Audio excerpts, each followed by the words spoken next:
Hello and welcome to another video on Zavod 311 Rush changes, and I think this may well be the last one because all of these changes concern base 4. Base 4 has been the big problem with Zavod trying to get it balanced, and I think they've finally done it. So both MCOMs have moved, and the first thing you'll notice is that B isn't up in the air anymore, it's down on ground level, and A isn't in the base at all.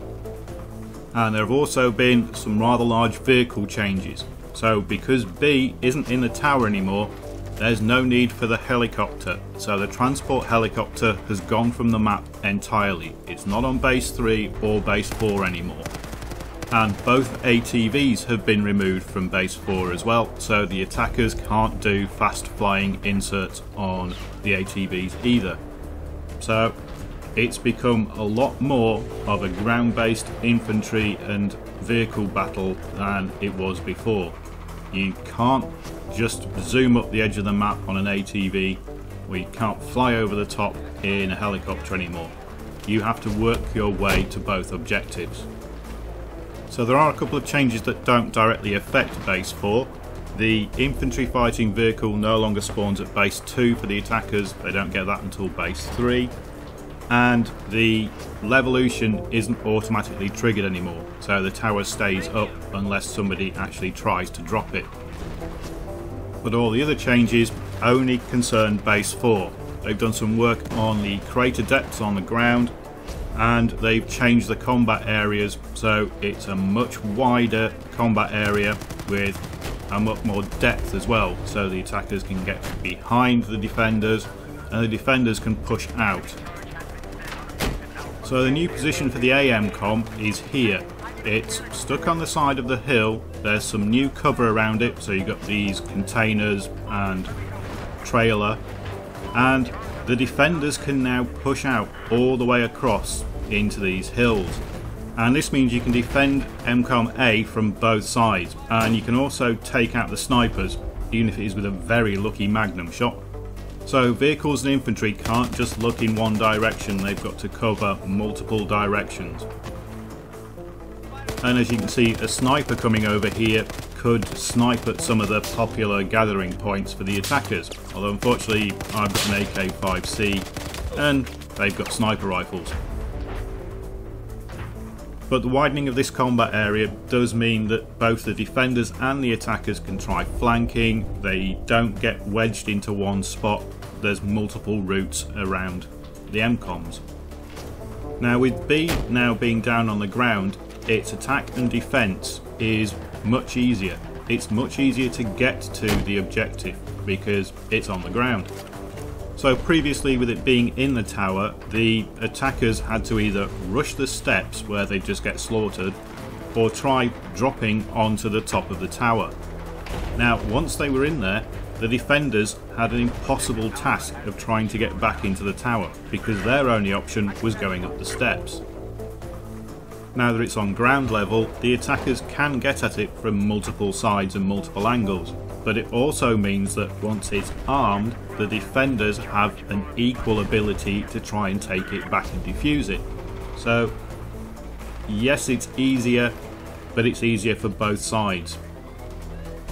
They've added a bit of extra cover around the base of the tower because the MCOM is now down here, and I think this position works really well. It certainly works a lot better than it did when it was up in the tower.